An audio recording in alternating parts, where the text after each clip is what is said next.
बिस्मिल्लाहिर्रहमानिर्रहीम। Good morning my YouTube channel community. आज हमने आउटसाइड ग्रीन लश लहलहाते खेत खलियान, हैप्पी किसान डे, इंटरनेशनल किसान डे को फुल जोशो खरोश से और चीयरफुल तरीके से सेलिब्रेट करने के लिए हमने एक बड़ा अच्छा स्पॉट सेलेक्ट किया है, जिसमें ब्रासिका कैम्पेस्ट्रस, जिसको सरसों के नाम से पंजाबी लोग जानते हैं, जिसका साग बड़े ही खूबसूरती से इंजॉय किया जाता है, और गंदम जिसकी रोटी हम लोग डे बाय डे टेबल्स पे कभी चपाती की सूरत में, कभी ब्रेड की सूरत में, और कभी मल्टीग्रेन्स ब्रेड, कभी गंदम से पिसा हुआ दलिया हम लोग खाते हैं। तो ये जो उसका गंदम का इब्तदाई लेवल है, जिसको फसलों में बोया जाता है, बीज से जब पहली कोंपलें उभरती हैं, तो ये वो लहलहाती छोटी सूरत में गंदम हमारे सामने मौजूद है। तो हैप्पी किसान डे, पाकिस्तान में ये दिन 18 दिसंबर को मनाया जाता है। इस दिन को मनाने का मकसद है कि जो हमारे किसान भाई हैं, जो ज़मीन में मौजूद मट्टी को सोने की में बदल देते हैं, ज़मीन में मौजूद मट्टी के इंग्रेडिएंट्स, जिनमें कभी विटामिन्स हैं, कभी मिनरल्स हैं, कभी कार्बोहाइड्रेट है, कभी प्रोटीन है, कभी फैट्स हैं, इनको ऐसी सूरतों में तब्दील कर देते हैं जो हर बंदे के, चाहे उसका लाइफस्टाइल कोई भी है, उसके टेबल की जीनत कभी सब्जियों की सूरत में, कभी फलों की सूरत में, कभी ब्रेड की सूरत में, कभी चपाती की सूरत में जब मेज़ पे सजती है, तो इन किसान भाइयों को दिल चाहता है उनकी खिदमात को खराज तहसीन पेश किया जाए और उनको सलूट किया जाए। क्योंकि मेरा यहाँ पे खड़े होना, तमाम मतवाज़न ग़ज़ा की सूरत में जो इंग्रेडिएंट्स मुझे मैसर हैं, उनमें इन किसान भाइयों की मेहनत, खून पसीना शामिल है, जो इस ज़मीन में हल जोत के, बीज डाल के, खाद डाल के जब फसल ऑब्टेन करते हैं, तो ना सिर्फ हमें खाने को रोटी में असर आती है, बल्कि पहनने को, तन पे जो कपड़े हैं, ये भी एग्रीकल्चर की बाई प्रोडक्ट्स हैं। कॉटन से धागा मिलता है, और जो धागे को बुन के कपड़ा बनाया जाता है, चादरें बनती हैं, ये तमाम की तमाम किसान भाइयों की मेहनत का शाखसाना है। और अगर देखा जाए तो हमारी जो ऑटो इंडस्ट्री है, जिनको फ्यूल कभी पेट्रोल और कभी डीजल की सूरत में रिक्वायर्ड है, वो भी इसी दरख्तों से हासिल होता है। पुराने ज़माने में जो फॉसल्स ज़मीन का हिस्सा बन चुके हैं, वो एक ख़ास महसूस टेम्परेचर पे पहुंच के हीट को जब उनमें शामिल किया जाता है, तो ये फॉसल फ्यूल कभी ऑयल, कभी पेट्रोल, कभी गैस, कभी डीज़ल की सूरत इख्तियार कर लेते हैं। और ये ज़िंदगी के अंदर जो रमक है, ज़िंदगी के अंदर जो तवानाई है, ज़िंदगी के अंदर जो तवाज़न है, वो इन किसान भाइयों की मेहनत की बदौलत है। अगर ये किसान अपनी ज़मीनों पे हल ना जोतें, बीज ना बोएं, खाद ना डालें, टाइम पे उनको पानी ना दें, मौसम की तगैर का सामना ना करें, कभी गर्मी और कभी सर्दी का उनको सामना ना हो, तो हमें ना हमारी खाने की टेबल पे खाना मैसर आ सकता है, ना हमें पहनने को कपड़े मिल सकते हैं, और ना हमारी गाड़ियों में जो पेट्रोल है, डीजल है, वो हमारी ज़िंदगियों का हिस्सा बन सकता है। इसलिए हमने 18 दिसंबर को जो किसान डे मनाया जा रहा है, वो ये स्पॉट सेलेक्ट करने की वजह ही ये है कि हम कुछ ना कुछ मौसम की सोबतों वाइज किसान की जो खिदमात हैं, किसान की जो कोशिशें हैं, जो मट्टी को सोना बनाने की सलाहियत रखती हैं, उनको खराज तहसीन पेश किया जाए। और अगर देखा जाए तो किसान की मेहनत अगर डायरेक्ट देखी जाए तो फसलें गंदम, चावल, दालें, साग, पालक, सब्ज़ी की सूरत में अगर देखा जाए तो जितनी सब्ज़ियां, फल की सूरत में जितने फल हैं, ये तमाम के तमाम डायरेक्टली जिनका बराह रास्त ताल्लुक़ किसान की मेहनत से है, वो फसलों में हल जोतते हैं और आपको ये खाने की प्रोडक्ट्स मिलती हैं। और इनडायरेक्ट देखा जाए तो तन पे जो कपड़े हैं या खाने की टेबल पे जो कल्चर के साथ, जिसको ज़राअत बोला जाता है, उसके साथ जो लिंक इंडस्ट्री है, एग्रो बेस्ड इंडस्ट्री, जिनमें पोल्ट्री फार्म्स आ जाते हैं, जिनकी सूरत में आपको मीट मिलता है, बीफ मिलता है, मटन मिलता है, गोट फार्मिंग है, ऑस्ट्रिच फार्मिंग है, काऊ फार्मिंग है, बैफलो फार्मिंग है, और उन्हीं से आपको मिल्क भी मिलता है, उन्हीं से आपको एग्स भी मिलते हैं, और इन्हीं में एक फिशरी इंडस्ट्री भी इसकी का बाई प्रोडक्ट है, जिससे आपको मछलियाँ मिलती हैं। ये तमाम चीज़ें डायरेक्टली और इनडायरेक्टली एग्रीकल्चर से लिंक है। और सरसब्ज पाकिस्तान जो किसानों की मेहनत है, उनको खराज तहसीन पेश करने की बदौलत ही ये खेतों में खलियानी है, खेतों में सरसब्जी है, खेत लहलहा रहे हैं। ये आप देखें तो ये जो पीले किस्म के फूल हैं, ये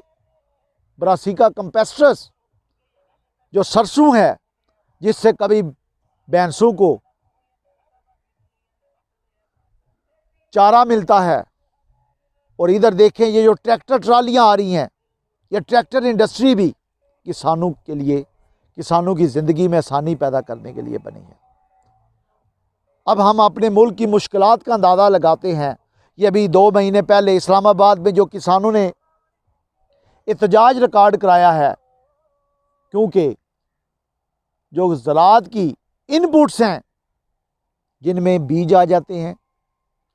जिनमें खादें आ जाती हैं, जिनमें ट्रैक्टर आ जाते हैं, जिनमें पानी आ जाता है, जिनमें इलेक्ट्रिसिटी आ जाती है, जो ट्यूबवेल के ज़रिए ज़मीन के नीचे से पानी को निकालती है, जो फसलों के लिए ज़िंदगी का दूसरा नाम है, तो उनकी कास्ट बहुत एक्सपेंसिव हो चुकी है, जिसकी वजह से किसान को बड़ी मुश्किलात का सामना है। होना तो ये चाहिए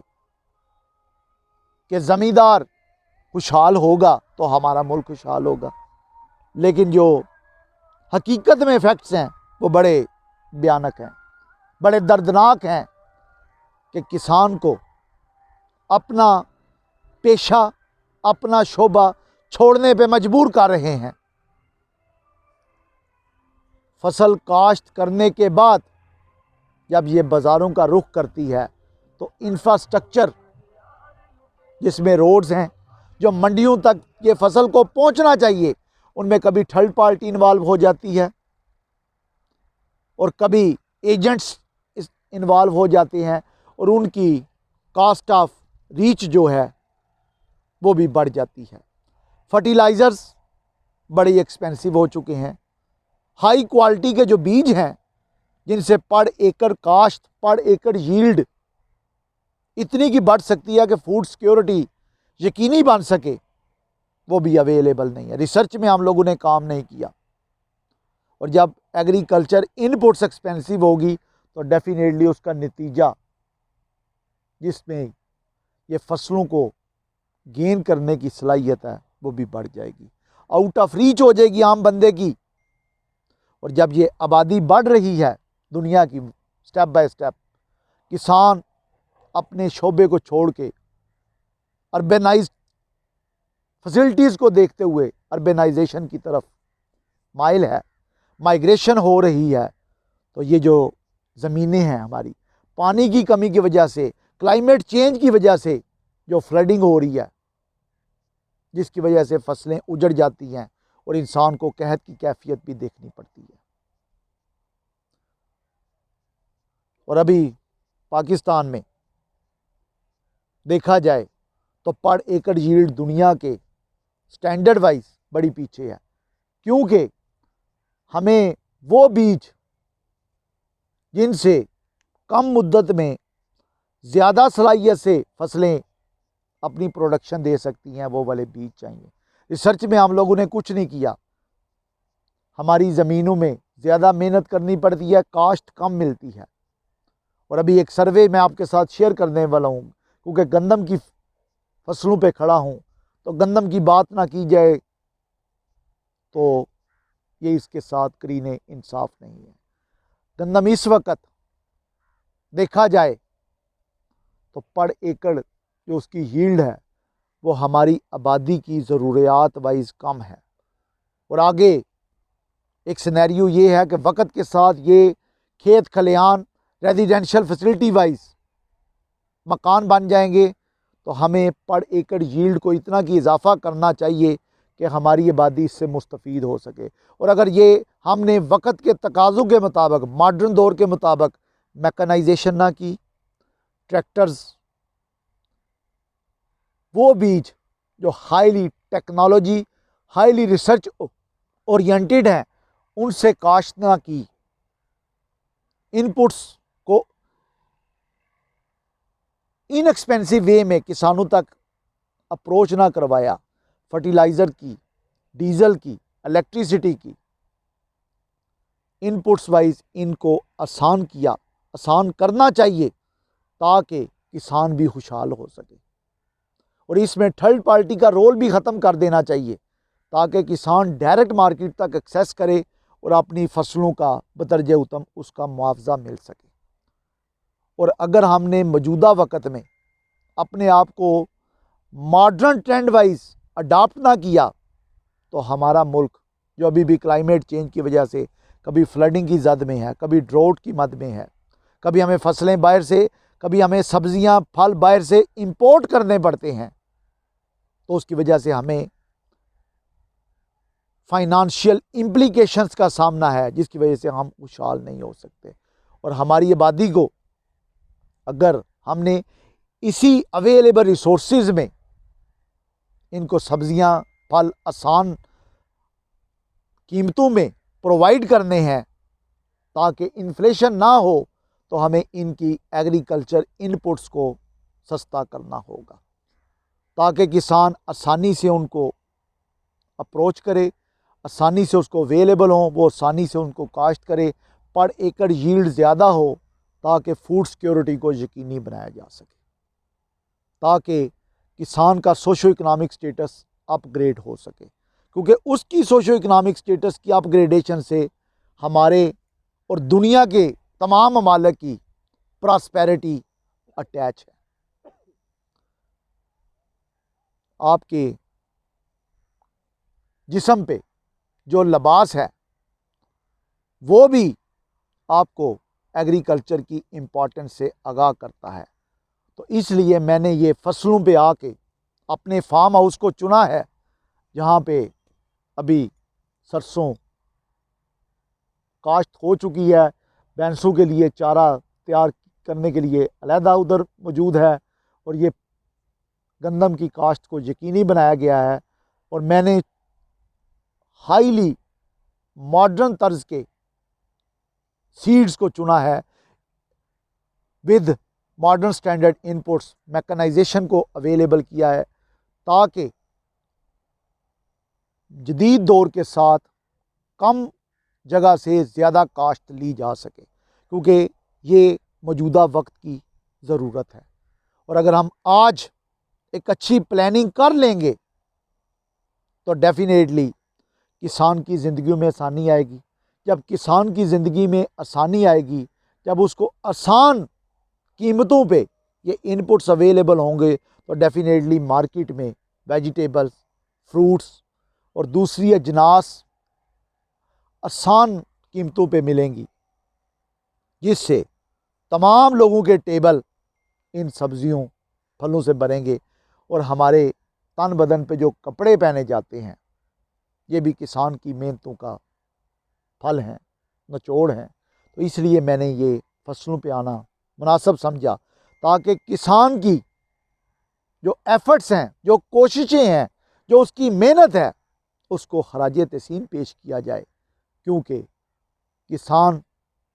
की खुशहाली में इस मुल्क को जो सरसब्ज़ बनाने का उसने अज़म उठाया हुआ है, उसमें उसको जितनी ज़्यादा सहूलियात दी जा सकती हैं गवर्नमेंट लेवल पे, प्राइवेट लेवल पे, वो मिलनी चाहिए, ताकि ये मुल्क हमारा सरसब्ज़ हो, मुल्क हमारा खुशहाल हो। और ज़्यादा आबादी को सहारने के लिए हमें अभी से प्लान आउट करने की ज़रूरत है। और जैसे इसमें हमारे महकमे का भी एक पैगाम मुज़मिर है ज़राअत में। जैसे किसान हैं, एक ही ज़मीन पे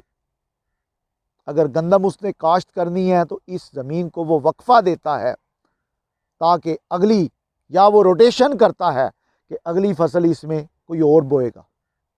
अगर अभी गंदम है तो इसके बाद इसमें आप देखें, जब गंदम की कटाई होगी तो चावल आ सकता है,